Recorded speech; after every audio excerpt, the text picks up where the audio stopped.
students, welcome to grade 10 civics class. In today's class we are going to discuss chapter 1 which is power sharing and today's session will be session 4. तो आज जो हम लोग chapter discuss करेंगे वो है हमारा पहला चैप्टर पावर शेयरिंग और उसका जो सेशन हम लोग डिस्कस करेंगे वो है session 4. So let's start with it. What do we learn from these two stories of Belgium and Sri Lanka? तो अर्लियर सेशंस में हम लोगों ने बेल्जियम एंड श्रीलंका के बारे में डिस्कस किया था and we have discuss how जो पावर शेयरिंग है दोनों कंट्रीज़ में वो किस तरह की गई हैं and there are two different ways जो इन दोनों कंट्रीज़ ने जिस तरीके से पावर शेयरिंग की. जो श्रीलंका में पावर शेयरिंग हुई दैट वाज मोर लाइक जो majority there was a Sinhala community. They tried to overpower the Tamil community which was in minority. But in Belgium हम लोगों ने देखा कि किस तरीके से both communities came together and they also made some amendments and then arrangements in the constitution and they did 4 times that so that both the communities can live peacefully and they have the same representation in the state जो government है and also जो उनकी बाकी सारी government जो उन्होंने 3 तरीके से डिवाइड करी हैं उनमें सब में इक्वल रिप्रेजेंटेशन हो. तो इस तरीके से वी हैव सीन कि जो पावर शेयरिंग है वो इन दोनों कंट्रीज़ में कितने डिफरेंट तरीके से की गई है. So this is what we are going to discuss in this session. So both of these countries जो हम लोग बात कर रहे हैं श्रीलंका और जो बेल्जियम के बारे में बोथ आर डेमोक्रेसीज. तो जो दोनों कंट्रीज़ हैं उनमें जो रूलिंग है वो डेमोक्रेटिक रूलिंग है. बोथ कंट्रीज़ डेमोक्रेटिक हैं yet they dealt with the question of power sharing differently. Yet जो उन लोगों ने डील किया पावर शेयरिंग का जो क्वेश्चन था जिस तरीके से उनके यहाँ जो मोर देन 1 कम्युनिटी वहाँ पे है श्रीलंका में जो मोस्टली सिंगला कम्युनिटी है एंड ऑल्सो बेल्जियम में हम लोगों ने देखा कि किस तरीके से उन्होंने डील किया. तो इन दोनों कंट्रीज़ ने जबकि वो हैं डेमोक्रेटिक बट दोनों ने जो पावर शेयरिंग की इशू को उन लोगों ने जो डील किया है वो बिल्कुल डिफरेंटली किया. In Belgium, the leaders have realized that the unity of the country is possible only by respecting the feelings and interests of different communities and regions. तो बेल्जियम में लीडर्स ने क्या रियलाइज़ किया कि जो यूनिटी है country की वो केवल पॉसिबल है किससे कि वो रेस्पेक्ट करें फीलिंग्स एंड जो इंटरेस्ट है डिफरेंट कम्युनिटीज़ के और रीजन्स के उनको वो रियलाइज़ करें और उस हिसाब से वो काम करें कि दोनों जो उनके रीजन्स में डिफरेंट लैंग्वेज बोलने वाले लोग हैं एंड डिफरेंट कम्युनिटीज़ रहती हैं उन दोनों के जो फीलिंग्स हैं उनका ध्यान रखा जाए एंड ऑल्सो जो उनके इंटरेस्ट हैं उन सब चीज़ों का ध्यान रखते हुए this is how they did take care of both the communities and also they made sure that both the communities have equal representation. Such a realization resulted in mutually acceptable arrangements for sharing power. तो जो ये realization हुआ कि both the communities जो हैं उनका interest जो है उनका ध्यान रखा जाए तो ये जो realization है वो उससे क्या हुआ कि म्यूचुअली एक्सेप्टेबल जो अरेंजमेंट्स है पावर शेयरिंग का वो किया फिर गवर्नमेंट ने एंड हम लोगों ने अर्लियर सेशन में देखा है कि हाउ बेल्जियम ने जो पावर शेयरिंग का जो अपना मॉडल है how innovative that was and how different that was. जो उन्होंने अदर कंट्रीज़ हैं ऑफ द वर्ल्ड उससे कितना डिफरेंट जो अपना मॉडल है वो रखा एंड एक इनोवेटिव तरीके से they try to govern the country so that जो फ्रेंच स्पीकिंग लोग हैं ऑल्सो डच स्पीकिंग लोग हैं वो वहाँ पे आराम से एक साथ रह सकें. श्रीलंका शोज अस अ कंट्रास्टिंग एग्जाम्पल. तो बेल्जियम से श्रीलंका का जो एग्जाम्पल है दे बोथ आर लाइक बहुत ही डिफरेंट एग्जाम्पल हैं या फिर हम लोग कह सकते हैं कि कॉन्ट्रास्टिंग एग्जाम्पल हैं एक दूसरे के कि श्रीलंका में बहुत ही डिफरेंट तरीके से पावर शेयरिंग की गई एंड बेल्जियम में उसका बिल्कुल ही एक कॉन्ट्रास्टिंग हम लोगों ने देखा कि जिस तरीके से पावर शेयरिंग के इशू को डील किया गया. It shows us that if a majority community wants to force its dominance over others and refuses to share power it can undermine the unity of the country. तो जो श्रीलंका में the way they have dealt with the issue of power sharing, वो हम लोगों को क्या दिखाता है कि जो मेजॉरिटी कम्युनिटी है, जो हम लोगों ने, आप लोगों को याद होगा बच्चों, हम लोगों ने पढ़ा था अर्लियर सेशन में कि वहाँ पे जो मेजॉरिटी है श्रीलंका में वो किस कम्युनिटी की है, वो है सिंगला कम्युनिटी की। तो वो कम्युनिटी की जो एक मेजॉरिटी है वहाँ पे, and if some countries they have one community जो डोमिनेंस में है, if they refuses to share power, जो कि माइनॉरिटी कम्युनिटी से उनको शेयर करनी चाहिए, अगर वो नहीं करेंगे तो उससे जो एक कंट्री की यूनिटी है उसमें ज़रूर एक एक बहुत बड़ा धक्का लगेगा, because they are not trying to be equally taking care of the interest of both the communities, because one community जो है वो एक डोमिनेंस दिखाना चाह रहा है दूसरे कम्युनिटी पे, तो इससे जो होता है there will be tension, there will be conflicts within those two communities. Now why power sharing is desirable? Power sharing क्यों होना चाहिए?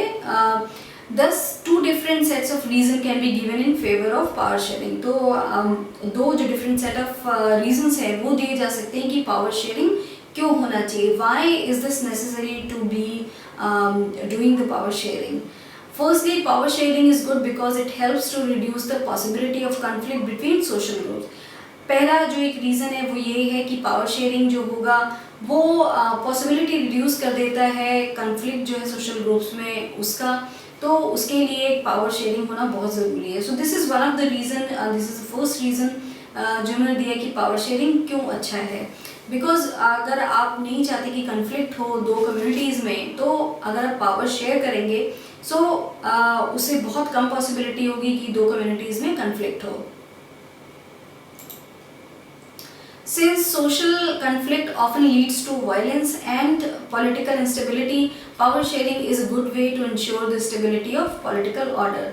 जो social conflicts है वो ही एक तरीके से violence तक पहुंच जाता है, because it starts from very simple small thing, but when the two communities are involved then it becomes big in no time. So that is why अगर आप एक कम्युनिटी में पावर शेयरिंग नहीं करेंगे तो एक छोटी सी भी चीज़ जो है वो बहुत बड़े वॉयलेंस का रूप ले लेती है, एंड उससे पॉलिटिकल इंस्टेबिलिटी भी हो जाती है. एंड बच्चों आप लोगों ने भी देखा होगा हमारे अपने कंट्री में, जब हम लोगों के यहाँ दो कम्युनिटीज़ के बीच में ऑलरेडी टेंशन रहती है हमेशा, एंड जब कुछ थोड़ा सा भी यहाँ हो जाता है तो किस तरीके से वो एक पॉलिटिकल जो इंस्टेबिलिटी है उसको क्रिएट कर देता है, and it turns into bigger violence. और छोटी सी भी एक चीज़ होती है तो एक बहुत बड़ी चीज़ बन जाता है, बिकॉज वहाँ पे सेंटिमेंट्स इन्वॉल्व हो जाते हैं दो कम्युनिटीज़ के, एंड वो जो एक मेन जो रीज़न जो होता है जिससे कोई भी लड़ाई या कन्फ्लिक्ट शुरू हुआ होता है, that takes a back seat. और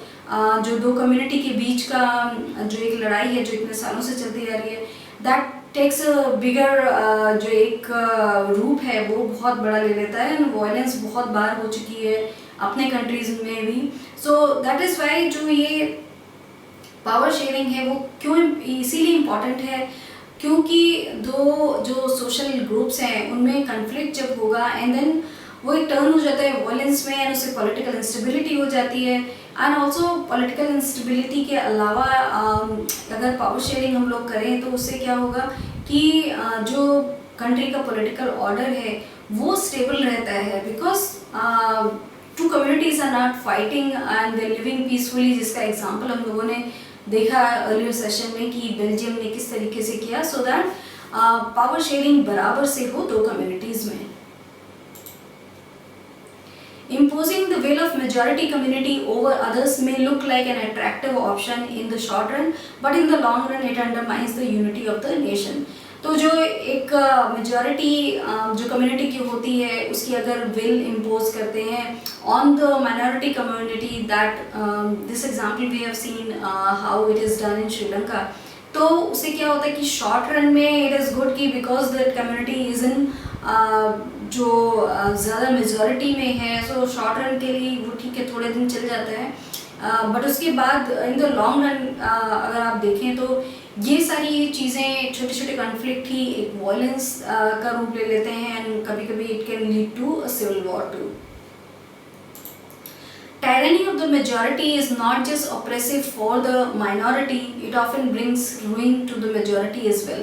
तो अगर जो एक majority है वो अपने आप का ही सारा सब कुछ करना चाहती है and they want कि उनकी जो चीज़ें हैं वो ही मानी जाए, तो दिस इज़ नॉट जस्ट कि दबाना हुआ एक माइनॉरिटी कम्युनिटी को, but it also brings ruin to the majority as well, because when you have a conflict, when you have violence kind of situation or civil war kind of situation in a country, then it brings ruin to the both parties. It is not only केवल कि वो एक minority community के लिए फिर नहीं रह जाता है कि उनको नुकसान होगा, वो बोथ पार्टीज के लिए फिर वो मुश्किलें पैदा करता है. There is a second deeper reason why power sharing is good for democracies. और ये हम लोग बात कर रहे थे जो फर्स्ट रीज़न है why power sharing is important. Now we will look at the जो दूसरा एक रीज़न है जो ज़्यादा डीपर रीज़न है, वो हम लोग देखेंगे कि क्यों पावर शेयरिंग अच्छा है एक डेमोक्रेसी के लिए. Power sharing is the very spirit of democracy. जो पावर शेयरिंग है वो डेमोक्रेसी की एक स्पिरिट है, and that is how the democracy is वो उसी के ऊपर डेमोक्रेसी पूरी रहती है, बिकॉज पावर शेयरिंग की जाती है. सो उसके ऊपर ही जो डेमोक्रेसी उसकी पूरी नींव जो रहती है वो पावर शेयरिंग पे ही रहती है. Democratic rule involves sharing power with those affected by its exercise and who have to live with its effect. जो डेमोक्रेटिक रूल है वो इन्वॉल्व करता है अराउंड शेयरिंग पावर जो है, और जो उसके जिसको वो रूल करते हैं उससे जो लोग इफेक्ट होते हैं या फिर जिनके ऊपर रूल करते हैं वो लोग. तो जो पावर शेयरिंग है वो एक डेमोक्रेटिक कंट्री में बहुत ही ज़्यादा ज़रूरी है, उसकी बहुत ही ज़्यादा there is importance of power sharing in a democratic rule जो होता है उसमें. People have a right to be consulted on how they are to be governed. ना जो लोग हैं जिनको डेमोक्रेटिक रूल में the leaders going to rule, and जो लोग हैं वहाँ पे जिनके ऊपर लीडर्स रूल करने वाले हैं, they have a right to be consulted कि उनसे चीज़ों में पूछा जाए कि if government is taking very big decision, so the people should be a part of it because they have made that government, and also when everybody is ready for कोई बड़ा decision लिया जाता है, then it can go smoothly, otherwise people will have conflict over that. Legitimate government is one where citizens through participation acquire a stake in the system. वो एक जो legitimate government होती है वो कौन सी होती है, वो है जो अपने जहाँ पे जो सिटीजन्स होते हैं कंट्री के, उनका पार्टिसिपेशन होता है हर चीज़ में और उनका एक स्टेक होता है सिस्टम में, because the government tries to ask them और tries to get them involve. उनको इन्वॉल्व करना चाहती है गवर्नमेंट, जो भी वो काम कर रहे हैं, जो भी वो नई स्कीम्स ला रहे हैं, तो उसमें दे वांट कि जो सिटीजन्स हैं वो इन्वॉल्व हों. And if citizens are getting involve in something, तो वहाँ पे जो एक काम होगा, जो भी स्कीम होगी, that will be very successful because each and every person is getting involve in it. So that is why power sharing is very important. So people can feel कि उनको जो गवर्नमेंट है उसमें पूरा समान तरीके से उनको भी they are also getting the benefit, and उनके भी जो इंटरेस्ट हैं that is getting taken care of. So that is why power sharing is very important in democracy. So in this session we have learned कि why power sharing is important, and it is very important in democracy, and we have seen the two reasons why democracy में जो power sharing है important है. Also we have seen कि how Belgium and Sri Lanka में जो power sharing है that is like a contrast of each other, जिस तरीके से they have dealt with the issue of power sharing. So this is all we have discuss in this session. Thank you.